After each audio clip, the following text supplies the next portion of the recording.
Jared Polin, FroKnowsPhoto.com, here today with another Flickr photo of the week, all the way from Italy. We have Zibri. How you doing? Oh, fine, thanks. How about you? Oh, I'm hanging in there. Now, we have a little bit of a, a understanding barrier here. Zibri doesn't speak English too often, is that correct? Yeah, it's correct. But we will we'll do our best here, and hopefully he understands, and as I don't speak any other languages. So Zibri, we're looking at this photo. Who is this photo of? Oh, this photo is of my nephew. His name is Alessandro, and it was a pure luck to get this photo in this way. Mm-hmm. Because I was at a wedding, and I had to shoot some pictures as a guest, not a photographer. And I use 300mm Sigma lenses. And this photo wasn't so good when I look at it. And so I played around a bit with Digital Photo Professional, and the result is what you see. Yeah, so it was cropped from a horizontal photo. Yeah, as far as I hate cropping, the original photo was sort of meaningless. Yeah. This one is simply stunning if you look in the eye, because it's the eye that makes the photo. Yeah, and that's what I was drawn to when I saw it in the Flickr photo group. I saw that, the eyes, and it's the way it's processed, it's very blown out, but it works very well, meaning there's a lot of whites in there. So, I did it by mind. I mean, I was playing around. Usually I use high contrast black and white and the usual black and white that everyone does. But sometimes playing around, I find something nice to look at, like this one. If you look at my photo stream, you can find a few other rendered in the same way. Sure, and I think you did a great job. I mean, even though it's cropped, there's something that we can learn from it, that if you had the chance to do it again, it shows you the way that you could do your frame in the future. Yeah, sure. Also, the problem is that I tried the same recipe, as Canon call it, on other pictures, and even after some tweaking, they don't look so good as this one.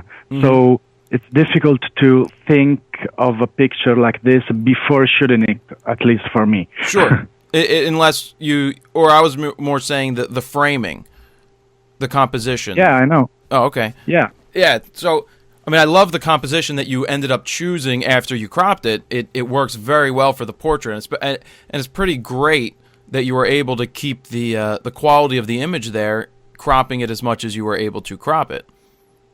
Yeah, that's because I have a nice camera. It's Canon, you call it T2i, I think. In Europe, it's called the 550D. Yep. Anyhow, and it's 18 megapixels, so even cropping, you don't lose so much definition. Right, you did it. Yeah, definitely. I really like this. Do you like doing portraits? Is that what you like shooting the most? Yeah, I love doing portraits of people, animals. If you look at my photo streams, there are many. Sure. But I don't know. There are some portraits like this one that make me wonder sometimes. Yeah. I mean, I wonder how could I do it because I'm not as good as you may think.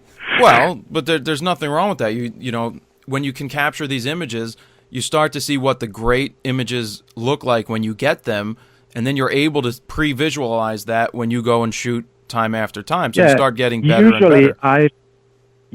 Usually I frame the pictures in camera when I shoot them. Mm-hmm. So cropping for a portrait is not my style usually.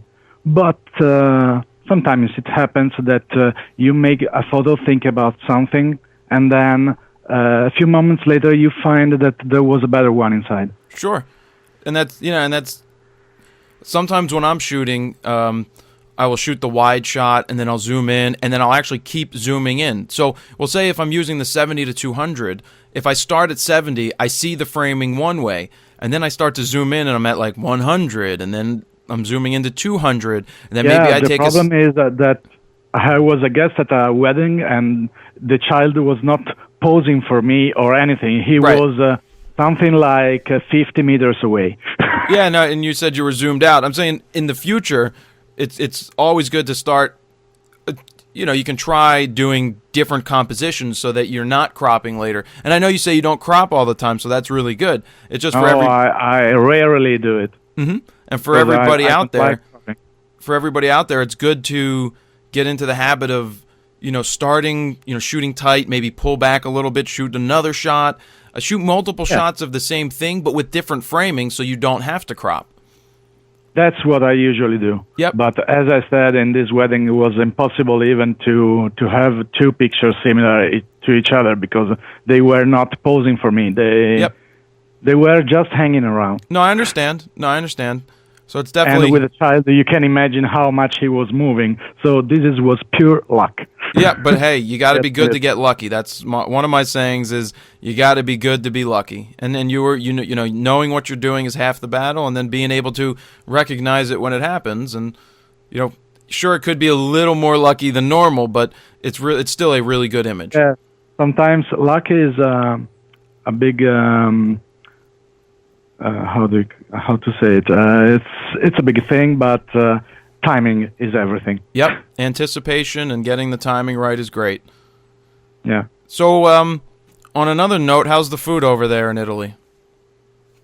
Oh, great as always. What? I have one of the best foods in the world. Yeah, I know. I have to get there and just eat my way around Italy. Oh, give me a call when you do it. I will. What's your favorite meal when you go out? Oh, I think you will laugh because I love Japanese food. I love sushi. Well, hey, who doesn't like sushi? I like sushi. I put tons of wasabi, and I love that. Tons of wasabi, there you go. And anyhow, no, I also love Italian food, but simple things, not the ones that maybe are more famous overseas. Sure. So meat, pasta, Yeah. Any kind. All right. Well, sounds good. Any photo questions you want to ask now? Oh, I don't have a clever one, so it's better to say no. All right, Zibri. Well, I thank you very much for submitting this photo to the Flickr photo group, and for everybody out there, definitely get your photos into the Flickr photo group, and I may be calling you next. Zibri, thank you very much. Thank you. You're welcome. Bye. Jared. Yeah. Sorry about that. Jared Polin, FroKnowsPhoto.com. See ya.